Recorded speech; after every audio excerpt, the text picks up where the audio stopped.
Here's a disturbing truth. You could have $1 million in the bank and still feel broke. You could be earning six figures and still feel like you're struggling. You could be objectively wealthy by every statistical measure and still wake up every day feeling like you don't have enough. This isn't a moral failing, it's human psychology. Our brains are wired to adapt to whatever we have, normalize it, and immediately want more. This phenomenon is called the hedonic treadmill, and it's why lottery winners return to baseline happiness within months, why promotions stop feeling good after weeks, and why millionaires often feel poorer than people earning $50,000. I'm Kyle, and today I'm breaking down why you'll never feel rich even when you are, the psychological traps that keep you perpetually dissatisfied, how wealthy people escape this cycle, and what you can do to feel rich regardless of your net worth. This isn't about making more money, it's about fixing the broken relationship between money and satisfaction. Let's dive in. The first reason you'll never feel rich is the hedonic treadmill. This is the psychological phenomenon where you quickly adapt to positive changes and return to a baseline level of happiness. When you get a raise, it feels amazing for a week. Then it becomes your new normal and you're back to wanting more. When you upgrade your apartment, it's exciting for a month. Then you notice your neighbor's place is nicer and suddenly yours feels inadequate. This cycle never ends. Every upgrade becomes the new baseline and your brain immediately recalibrates to want the next level. Psychologists have studied this extensively. People who experience major positive life changes, winning the lottery, getting promotions, buying dream homes, report temporary happiness spikes that fade within 3 to 6 months. Then they're back to their pre-event happiness level, but now with higher expectations and expenses. The treadmill keeps you running forever, chasing satisfaction that disappears the moment you achieve it. This is why earning more doesn't make you feel richer, it just moves the finish line further away. The second reason is lifestyle inflation. As income increases, expenses increase to match or exceed it. You earn $50,000, you spend $48,000. You earn $100,000, you spend $98,000. You earn $200,000, you spend $210,000. The gap between income and expenses doesn't widen, it stays constant or shrinks. This is lifestyle inflation, and it's why high earners often feel broke. When you made $40,000, you lived in a modest apartment, drove a used car, and cooked at home. When you make $120,000, you deserve the nicer apartment, the new car, the restaurants, the subscriptions, the vacations. Your expenses scale with income, so you never build margin. You're always spending everything you make, which means you always feel financially stretched, regardless of how much you earn. The person making $50,000 who saves $10,000 feels richer than the person making $150,000 who saves nothing. Feeling rich isn't about how much you earn, it's about the gap between earning and spending. Most people eliminate that gap through lifestyle inflation, which is why they never feel wealthy. The third reason is comparison. Humans are hardwired to compare themselves to their peers, and in the internet age, peers means everyone. When you made $30,000, you compared yourself to people making $50,000 and felt poor. Now you make $100,000, but you're comparing yourself to people making $200,000, so you still feel poor. The goalpost keeps moving because comparison is relative, not absolute. Social media amplifies this exponentially. You see influencers, entrepreneurs, and celebrities flaunting wealth, and your brain unconsciously benchmarks against them. You objectively have more than 90% of people, but you feel poor because you're focused on the 10% above you. This is called relative deprivation. You feel deprived not based on what you lack, but on what others have that you don't. Research shows that people care more about relative wealth than absolute wealth. They'd rather earn $50,000 when everyone else earns $40,000 than earn $60,000 when everyone else earns $70,000. It's irrational, but it's how we're wired. As long as you're comparing, you'll always find someone richer, which means you'll never feel rich. The fourth reason is goal shifting. When you're broke, your goal is to survive, pay rent, eat, avoid debt. Once you hit that, your goal is comfort, nicer place, reliable car, occasional vacation. Once you hit that, your goal is status, luxury goods, impressive home, exotic travel. Once you hit that, your goal is legacy, generational wealth, impact, philanthropy. The targets keep shifting. You never arrive because enough is always one level above where you currently are. Psychologically, this makes sense. Humans are goal-seeking creatures. Once we achieve a goal, we need a new one to stay motivated.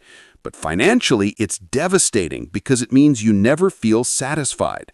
The millionaire doesn't feel rich because he's comparing himself to the 10 millionaire. The 10 millionaire doesn't feel rich because he's comparing himself to the 100 millionaire. And the billionaire doesn't feel rich because he's competing with other billionaires.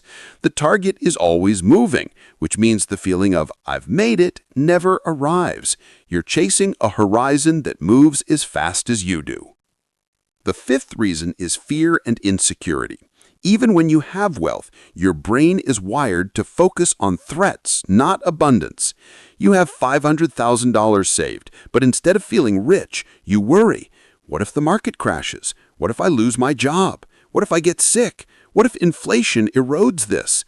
Your brain is constantly scanning for danger, which means no amount of money feels like enough because there's always a scenario where you could lose it. This is loss aversion. The pain of losing $10,000 is psychologically stronger than the pleasure of gaining $10,000. So even when you're objectively wealthy, you're more focused on protecting what you have than enjoying it. This manifests as chronic anxiety about money, even among millionaires. Studies show that wealthy people often report higher financial stress than middle-class people because they have more to lose. The irony is brutal. You work your entire life to build wealth so you can feel secure, but once you have it, you're terrified of losing it, so you never feel secure. Wealth doesn't eliminate fear, it often amplifies it. The sixth reason is identity and self-worth entanglement. Many people tie their self-worth to their net worth, which creates a toxic loop. If your identity is, "I'm a successful person because I have money," then no amount is ever enough because there's always someone with more, which means you're always falling short. Your self-worth becomes dependent on an external relative metric that you can never fully control. This is why some of the wealthiest people are the most miserable. They've built their entire identity around accumulation, so they can never stop. Stopping would mean confronting the emptiness underneath. They don't feel rich. They feel trapped in a game they can't win. Wealthy people who escape this trap are those who separate self-worth from net worth. They define success internally, by relationships, health, freedom, impact, not by dollars. This allows them to feel satisfied regardless of net worth because their identity isn't tied to it. The seventh reason is that wealth doesn't buy the things that make you feel rich. Feeling rich is about freedom, time, peace, security, and options. But most people pursue wealth in ways that destroy those things. They work 80-hour weeks, sacrifice health, ruin relationships, and live in chronic stress, all to accumulate money.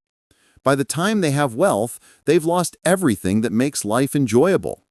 They're rich on paper, but miserable in reality. Research consistently shows that beyond a certain threshold, around $75,000 to $100,000 annually, more money doesn't increase happiness. What does increase happiness? Time with loved ones, meaningful work, physical health, autonomy, deep relationships. Most people sacrifice these things to get rich, then wonder why they don't feel rich. Feeling rich isn't about the number in your bank account. It's about living a life where you feel abundant, free, and grateful. And you can have that at $50,000 or lose it at $5 million. Here's how to escape the trap and actually feel rich. First, define enough in specific terms. Write down the exact amount you need to feel secure and commit to stopping there. Without a target, you'll chase forever. Second, resist lifestyle inflation aggressively. When income increases, save the difference instead of spending it. This creates margin, and margin creates the feeling of wealth. Third, stop comparing. Delete social media, unfollow accounts that trigger envy, and focus on your own progress. Comparison kills contentment. Fourth, practice gratitude daily. Write down 3 things you have that you're grateful for. Gratitude rewires your brain to focus on abundance instead of scarcity. Fifth, measure wealth by freedom, not dollars. Ask, how many days could I survive without working? That's real wealth. Sixth, invest in experiences and relationships, not stuff. Research shows experiences create lasting happiness, possessions don't. Seventh, give generously. Giving creates a sense of abundance and shifts focus from not enough to more than enough. Let's talk about what feeling rich actually looks like. It's waking up without an alarm. It's saying no to things you don't want to do. It's not checking your bank account before making a decision. It's buying groceries without calculating the total. It's helping a friend without worrying about the cost. It's taking a spontaneous trip without financial stress. It's knowing you could quit your job tomorrow and be fine for a year. It's not owing anyone anything. It's sleeping peacefully without financial anxiety. It's having time to spend with people you love. Feeling rich has nothing to do with luxury cars, designer clothes, or mansions. Those are performances of wealth, not experiences of it. The person making $60,000 with $30,000 saved, no debt, and a 50% savings rate feels richer than the person making $200,000 with $300,000 in debt, zero savings, and lifestyle stress. Feeling rich is a state of mind, not a bank balance. The people who feel rich despite not being billionaires share specific traits. They live below their means intentionally. They've defined enough and stopped when they hit it. They don't compare themselves to others. They prioritize time over money. They invest in experiences, not possessions. They give generously. They practice gratitude. They measure wealth by freedom, not consumption. They've separated self-worth from net worth. They protect their peace above all else. These people might have $500,000 or $5 million, but they feel wealthy because they've escaped the psychological traps that keep most people perpetually dissatisfied. Meanwhile, people with $50 million who haven't escaped those traps feel poor because they're still chasing, still comparing, still inflating, still insecure.